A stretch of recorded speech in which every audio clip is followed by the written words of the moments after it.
अस्सलाम वालेकुम, मैं हूं मरीम नवाज़ और आज 11 सितंबर 2024 है।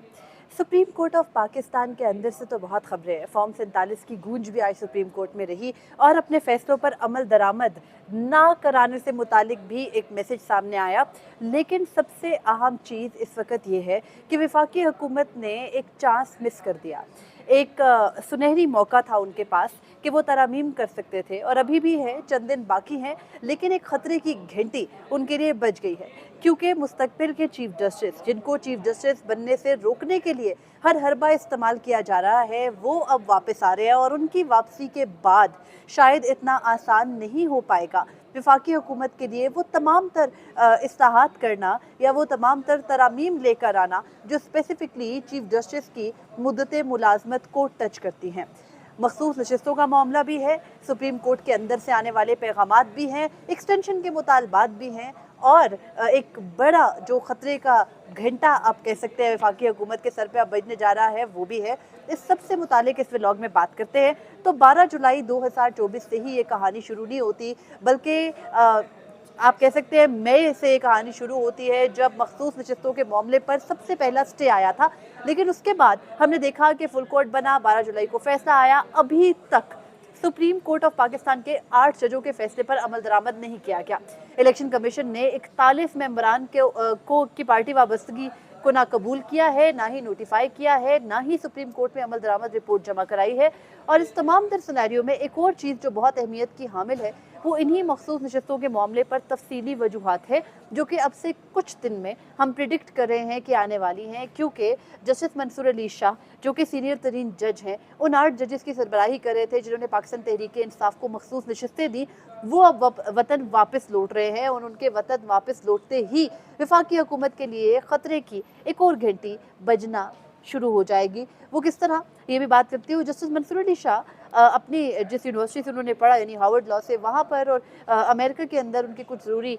अमूर थे जिसके लिए वो अमेरिका गए और कल यानी आज वो वहाँ से चले तो कल उनकी वापसी हो जाएगी और उनकी वापसी के बाद मखसूस नशस्तों का तफसीली फ़ैसला आ जाएगा। और तफसीली फ़ैसला आने तक वफाकी हुकूमत के पास वो वक्त है जिसके दौरान वो कानून साजी कर सकते हैं, क्योंकि एक मरतबा तफसीली फ़ैसला आ गया उसके बाद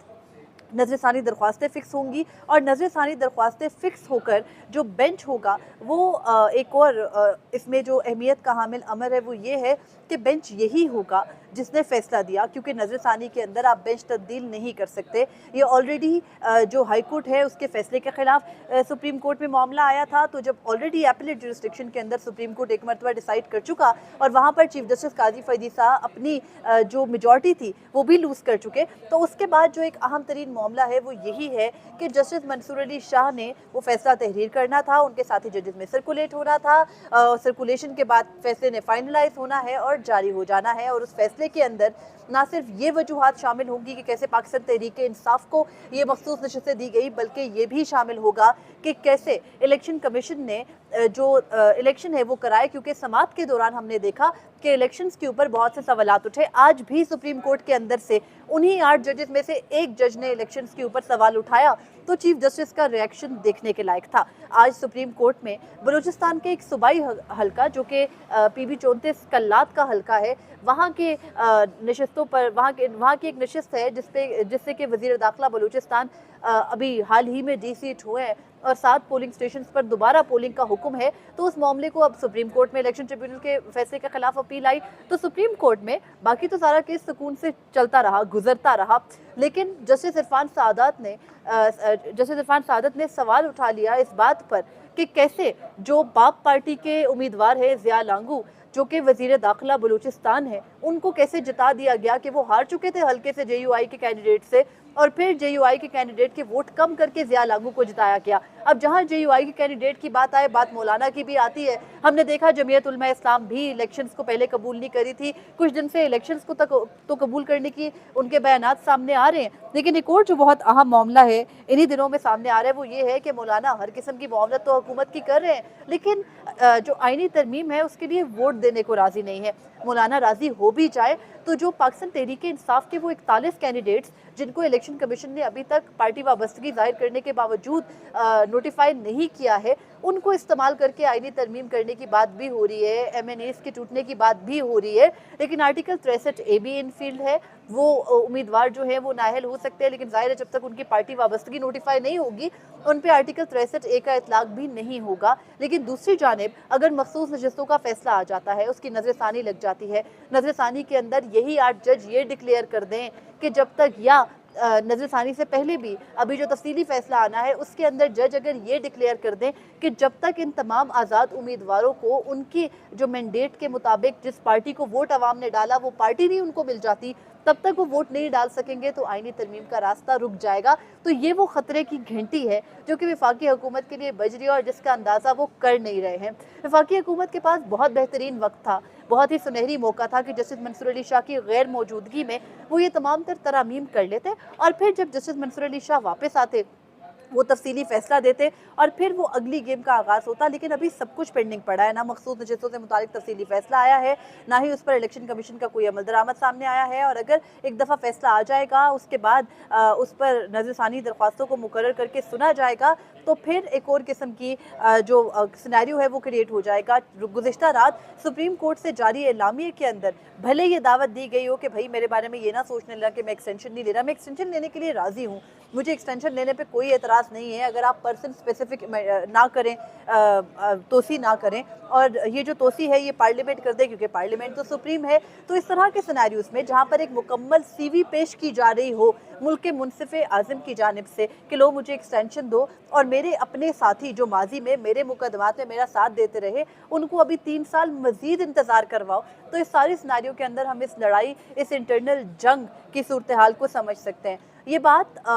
क्लोज क्वार्टर्स में कही जाती रही और पहले भी होती रही कि जस्टिस मंसूर अली शाह को जैसे ही एक्सटेंशन का ख़तरा महसूस हुआ, ये बात वफाकी वज़ीर कानून ने कही एक मरतबा कि जब मैं बात करके आया चीफ जस्टिस से तरमीम के हवाले से तो तीसरे ही दिन मखसूस नशस्तों पर जस्टिस मंसूर ने स्टे दे दिया था। और इस तमाम तर सिनेरियो में अब एक और चीज़ जो कि बहुत ही अहमियत की हामिल है वो ये भी है कि वफाकी हुकूमत इस वक्त चीफ जस्टिस ऑफ पाकिस्तान की एक्सटेंशन की ख्वाहा नहीं है। वफाकी हुकूमत के पास नंबर पूरे नहीं है, लेकिन दूसरी जानिब एक्सटेंशन मांगी जा रही है। जब एक्सटेंशन मांगी जाती है तो फिर थोड़ी सी सिचुएशन मुश्किल हो जाती है। ज़ाहिर अभी 2 माह का अरसा रहता है, चीफ जस्टिस जब कोई केस एडजर्न करने लगते हैं तो वो भूल जाते हैं कि अब उनके पास 3 माह नहीं है। आज भी एक मुकदमा जब वो मुलतवी कर रहे थे तो 3 माह बोला और फिर बौखला के उसको 3 हफ्ते कर दिया, फिर 3 हफ्ते से भी कम कर दिया। तो ये वो तमाम तर सिनेरियोज या सिचुएशंस है जो इस वक्त सुप्रीम कोर्ट ऑफ पाकिस्तान के अंदर बन रही हैं। लेकिन दूसरी जानिब वफाकी हुकूमत का एक्सटेंशन देने का प्लान नहीं है, लेकिन उनका जुडिशल रिफॉर्म्स लाने का प्लान ज़रूर है, जिसको बेसिकली बहुत से दोस्त जुडिशल पैकेज कहते हैं। तो जुडिशल पैकेज एक अलग चीज़ है, एक्सटेंशन एक अलग चीज़ है, और एक्सटेंशन वफाकी हुकूमत देना नहीं चाहती, जुडिशल पैकेज वफाकी हुकूमत लाना चाहती है, और उसके लिए मुमकिन नंबर ज़रूर पूरे किए जा रहे हैं। मुस्तकबिल के chief justice justice Mansoor Ali Shah ही होंगे, भले जितने मर्जी एलामिये जारी किए जाएँ, जितनी मर्जी तस्दीक या तरदीद की जाए, जितना मर्जी ये कहा जाए कि हमने तो इतने पैसे भी रिकवर कर लिए, इतनी गाड़ियाँ भी वापस कर दी, इतने मोर भी वापस कर दिए, आपके लिए सब कुछ कर दिया, 55 अरब रुपए पहले 35 अरब बहरी टाउन केस में, और अब जो डैम फंड का आज केस लगा था उसके अंदर भी जो 20 अरब के लगभग रकम है वो दे दी जाएगी वफाकी हुकूमत को। तो 55 अरब देकर भी चीफ जस्टिस की सीट नहीं ली जा सकती, क्योंकि आईने पाकिस्तान की मंशा कुछ और है, और आईने पाकिस्तान की मंशा को छेड़कर ये वफाकी हुकूमत अपने ताबूत के अंदर एक आखिरी कील ठोंकना नहीं चाहती। उसके अलावा जो एक और अहम मामला है, आज ही में बहुत सारी जो मफरूज़े हैं उन पर बात हो रही है। ये भी बात हो रही है कि कुछ सेक्शंस ये चाहते हैं कि सारे जजेस को ना बनाया जाए, जस्टिस याया को भी ना बनाया जाए, बल्कि जस्टिस अमीन को या जस्टिस जमाल को बना दिया जाए। और ये जो तमाम तर मफरूज़े हैं इनमें भी सब भूल जाते हैं कि आइन के वो आर्टिकल्स जो तरमीम मांगते हैं उन तरामीम के लिए आपके पास नंबर्स पूरे नहीं है। और इस पूरी सूरत हाल के अंदर एक और जो बहुत ही इम्पॉर्टेंट चीज़ है वो ये भी है कि आज जब चीफ जस्टिस की अदालत में फॉर्म 47 का मामला बार बार आया तो चीफ जस्टिस के जो अपने तासुरात थे वो देखने लायक थे। जो यही जिस केस का मैंने पहले हवाला दिया, बलूचिस्तान की कल्लात की सीट का, उस मुकदमे के अंदर फॉर्म 47 का जिक्र 3 मरतबा आया। जस्टिस इरफान सादात ने एक अहम सवाल भी उठाया तो चीफ जस्टिस एक तरह से बुखला गया, उन्होंने मुकदमा अगले हफ्ते तक